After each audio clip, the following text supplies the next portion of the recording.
bersama kembali. Sidang Dewan Rakyat, penjelarasan pelan komunikasi strategik berkaitan isu tuntutan kumpulan Sulu terhadap Malaysia adalah langkah berkesan tangani laporan berita tidak tepat oleh media asing. Jadi untuk laporan lanjut, kita terus saja bersama Syazwani Samsu di Parlimen. Silakan Wani.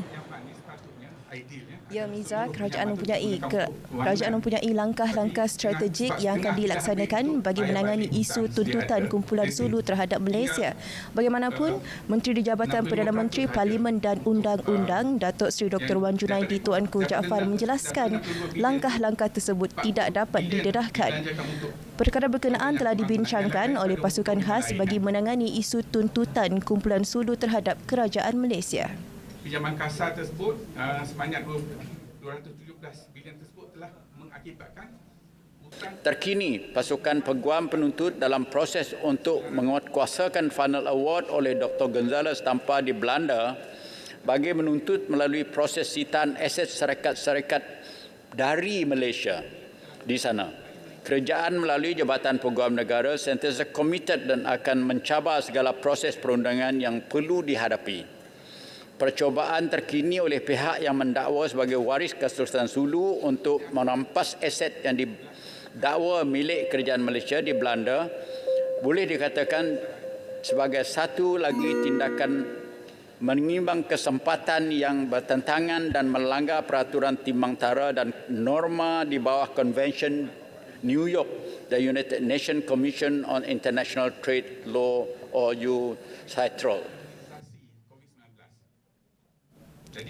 Datuk Seri Dr. Wan Junaidi turut menjelaskan Mahkamah Madrid telah memutuskan bahawa pelantikan penimbang tara Dr. Gonzalo Stapa telah pun terbatal dan tidak sah pada 29 Jun 2021. Namun Dr. Gonzalo bersama pihak penuntut bertindak tanpa mempedulikan keputusan pembatalan tersebut dan telah memindahkan proses timbang tara dari Sepanyol ke Perancis. Datuk Seri Dr. Wan Junaidi menjawab pertanyaan Ahli Parlimen Beaufort Datuk Seri Aziza Muhammad Dun. Dalam pada itu, Dewan hari ini turut dimaklumkan 122 kejadian tanah mendap dikenal pasti di Jalan Persekutuan bagi tahun 2022. Ia berpunca dari pemetaan utiliti di bawah tanah yang tidak diselenggara. Jelas Menteri Kanan Kerja Raya Datuk Seri Fadila Yusof, ke arah itu permohonan peruntukan khas telah dikemukakan bagi urusan pemindahan dan penyelenggaraan. Cabaran kita sekarang ini ialah tak kiralah sama ada jalan persekutuan, jalan negeri atau jalan PBT, banyak pipe air ataupun utility yang berada di bawah jalan yang lama dulu. Jalan-jalan baru sekarang ni kita tak benarkan utility berada di bawah jalan. Disebab itu kadang-kadang berlakunya sebab pipe yang lama menggunakan steel pipe, berlaku karat dan sebagainya, maka pipe akan gagal dan pecah menyebabkan jalan mendap. Ini yang berlaku sekarang ini.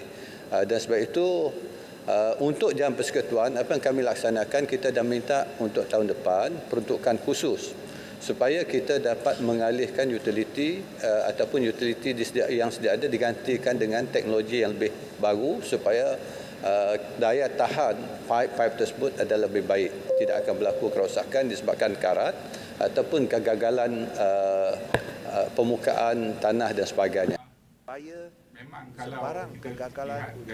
Beliau menjawab soalan Ahli Parlimen Bagan Lim Wan Eng. Tambahnya, pihak konsesi adalah bertanggungjawab mengambil tindakan penyelenggaraan dalam tempoh 24 jam selepas menerima sebarang aduan kerosakan laluan. Seterusnya, Jemaah Menteri telah bersetuju supaya Malaysia meratifikasi Perjanjian Komprehensif dan Progresif bagi Perkongsian Trans-Pasifik CPTPP. Justru ratifikasi CPTPP bagi Malaysia dianggap selesai dan akan mula berkuat kuasa pada 29 November depan. Untuk membantu syarikat-syarikat yang terjejas akibat daripada Jemaah Menteri telah bersetuju supaya Malaysia meratifikasi Perjanjian Komprehensif dan Progresif bagi Perkongsian Trans-Pasifik atau dengan izin CPTPP.